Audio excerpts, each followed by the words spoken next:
Bueno, muy buenas noches, querido profesor Andrés Castro, compañeros. Mi nombre es Joan Felipe Granado Céspedes. Actualmente soy estudiante de Administración de Empresas, tercer semestre, en la Corporación Universitaria Minuto de Dios.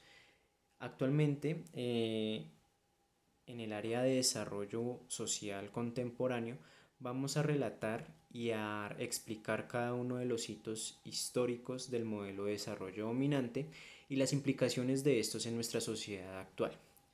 Entonces, partamos por dos conceptos realmente importantes, que es un hito histórico y que es modelo de desarrollo dominante. Un hito histórico hacemos referencia a todos los acontecimientos más relevantes o importantes trazados a lo largo o al paso de la historia, en este caso en torno al modelo de desarrollo dominante. Un modelo de desarrollo dominante vendría a ser aquel modelo de desarrollo donde un superior eh, saca provecho de un inferior o de mejor dicho, de una potencia o bueno, un país dominante saca provecho como tal de un país vulnerable. Digámoslo en este orden de ideas en cuanto a lo que son países, en cuanto a la relevancia entre países. Eh, en este orden de ideas, el primer hito histórico que sacamos en torno al modelo de desarrollo dominante vendría a ser el siglo XVI, o también llamado época del descubrimiento. En esta época se podría decir que es el origen como tal del desarrollo, ya que es donde el estado económico de la sociedad se divide en dos polos totalmente opuestos, que vendría a ser como tal la clase baja y la clase alta. En la clase alta podemos destacar como tal a los pobres, o es decir, en este caso a las colonias, y en la clase alta, es decir, los ricos, vendríamos a destacar a la metrópolis. En esta época se logra destacar donde la metrópoli sacaba provecho de los recursos y se enriquecía como tal de los recursos de las colonias. Y en este caso, pues vendríamos a abrir paso, o bueno, damos origen al desarrollo y damos el siguiente paso al siguiente hito histórico que vendría a ser en 1533, o también llamado Nuevo Mundo o periodo de conquista y colonia. En este, en este, en este hito histórico se es bastante icónico el Tratado de Tordesillas, Tordesillas, qué pena, que arranca con la distribución de periferias donde España y Portugal, eh, que son monarquías, firman dicho tratado donde se estipula que todos y cada uno de sus recursos, o bueno, de los recursos de las periferias o productos naturales debían ser enviados a los países desarrollados, bueno, o en este caso lo llamaban países potencias, donde estos los transformaban y luego dichos países los retornaban para que estos los compraran a precios realmente exagerados, y así estos prácticamente sacaban provecho de estos países, por decirlo así, vulnerables. Bueno, y es donde se desata como tal la revolución industrial, ¿no? Eh, Se podría decir que en pleno siglo XIX también se logra donde se crea el estereotipo de razas, ¿no? En este caso, en pleno siglo XXI, donde las razas, por decirlo así, de color se consideraban inferiores y las razas, por decirlo así, blancas se consideraban superiores. Las razas, por decirlo así, de color se clasificaban entre negras, mestizas y indias, impidiendo a estas como tal eh, nueva cultura, nuevas lenguas y nuevas creencias, hasta religiosas, para así supuestamente, entre comillas, mejorar la raza. Eh, este es como tal el siglo XXI, bueno, el siglo XIX, qué pena, es uno de los hitos históricos más relevantes, ya que hoy en día, claro está, se le llama racismo. digamos que quedaron como una especie de secuelas de dicho trato, ¿no? Donde hoy en día se toma acción como claramente secuelas que se manifiestan por medio de la y intolerancia de los blancos hacia los negros, de que si tú vas a un país extranjero puedas llegar a sufrir de algún maltrato. Entonces, digamos que uno de los siglos más relevantes en cuanto al desarrollo eh, como tal dominante vendría a ser este siglo. Ya como tal pasaríamos a 1919, uno de los siguientes hitos históricos, donde se ve el Tratado de Versalles. El Tratado de Versalles sale a flor, por decirlo así, prácticamente después de la Primera Guerra Mundial, donde Alemania como tal, la más implicada, eh, decide como tal no tenerse en cuenta en dicho tratado. Entonces esto hace que como tal las potencias hicieran caso omiso a dicho tratado y a dicho proceso. Entonces esto hace que ellos sigan exportando los recursos naturales y las poblaciones originales. Bueno, entonces ya al siguiente hito histórico que vendría a ser en 1949, que era la era de desarrollo a cargo del presidente Truman.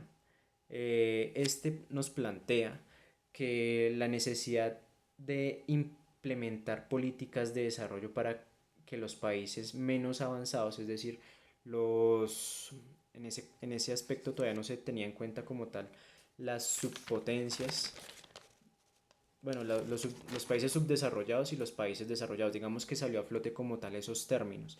Los países desarrollados y por otra parte los países subdesarrollados. Entonces, ¿qué es lo que quería decir esto? Prácticamente los países subdesarrollados vendrían a ser la primera etapa para que un país pudiese llegar a ser un país desarrollado. Prácticamente un país desarrollado vendría a ser, o el desarrollo vendría a ser la meta después de ser como tal un país subdesarrollado. Entonces digamos que Truman fue el que dio como tal el primer paso para que esto se llevara a cabo. Eh, ¿Esto qué quiere decir? Para que para llegar al desarrollo tocaba costearse de ayuda o como tal de los recursos naturales de otros países. Entonces, digamos que los que llegaron a alcanzar a ser países desarrollados, como lo que fue Estados Unidos, China, Rusia, surgieron a costa prácticamente de, de otros países más vulnerables. En 1960 se tiene en cuenta la teoría del despegue, que es por Rostow, donde los países atrasados, o bueno, en este caso del tercer mundo, debían seguir un camino para alcanzar la modernización, cruzando esto por tres etapas indispensables para llegar a dicha modernización, entre comillas, que era la alta productividad agrícola, la existencia de mercados y la estabilidad política. Entonces, prácticamente lo que querían estos, o bueno, lo que quería Rostov era modernizar a las subpotencias para que llegaran a dicho alcance de modernización por, a costa de alta productividad agrícola, existencia de mercados y estabilidad política.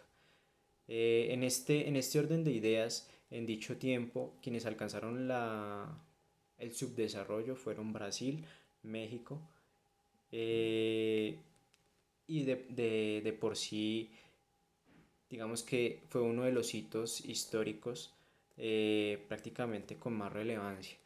Em, ya para finalizar y para culminar con mi video, em, me gustaría dar como un punto de vista sobre lo que ha sido este desarrollo que se ha visto a lo largo de la historia, ¿no? El desarrollo dominante, o bueno, el modelo de desarrollo dominante no es algo que prácticamente haya dejado de existir. Hoy en día, lo de las potencias, lo de alcanzar el desarrollo o alcanzar todo a costa de los más necesitados, se sigue viendo, o sea, sigue existiendo ese modelo de desarrollo dominante. Prácticamente somos el resultado de lo que ha sido esta serie de sucesos. No se ha dejado ver, claro está que está más oculto, o bueno, está más, está más al anonimato el término de desarrollo dominante, puesto que hoy en día se supone que hay más libertad de la que había antes, pero pues la verdad no creo que sea así. Siguen existiendo potencias como lo que es Estados Unidos, sigue existiendo potencias como lo que es China, y ellas son las que siguen haciendo de lo que han querido en el mercado.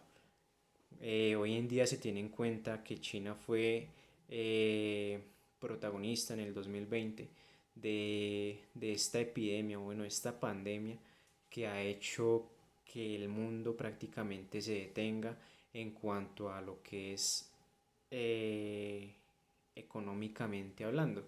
Y no solamente económicamente hablando, sino también eh, la vida personal de la sociedad pues se ha visto afectada con el tema del coronavirus.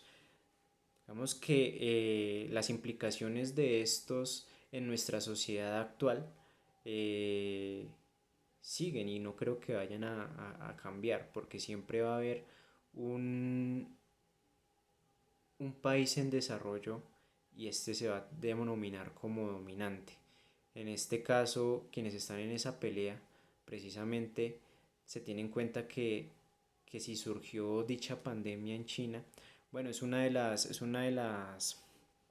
de las, por decirlo así, de las teorías que si surgió en China fue porque lo hicieron a propósito, o sea, lo sacaron de un laboratorio, precisamente para que el estado económico del mundo se viese afectado y así ellos predominaran en cuanto a la economía. Pero pues es solamente una teoría.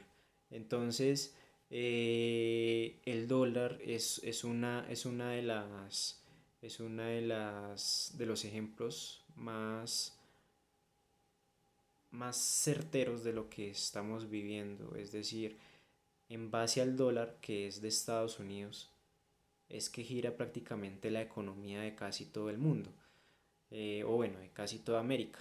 Entonces, es ahí donde prácticamente uno dice, bueno, no estamos tan alejados de lo que ha sido el pasado, ni hemos mejorado tanto como lo creemos. Prácticamente seguimos siendo personas inhumanas en lo único que pensamos es estar unos encima de otros a costa de lo que querramos. Eh, entonces, ¿cuál es la moraleja, cuál es la reflexión de todo esto? Hay que pensar en el futuro y en lo que le dejamos a nuestros hijos, a nuestra generación futura, a lo que viene, no a lo que queremos en el presente, sino a lo que queremos que sea para eh, nuestras siguientes generaciones. Muchas gracias, querido profesor, compañeros, y una feliz noche. Hasta luego.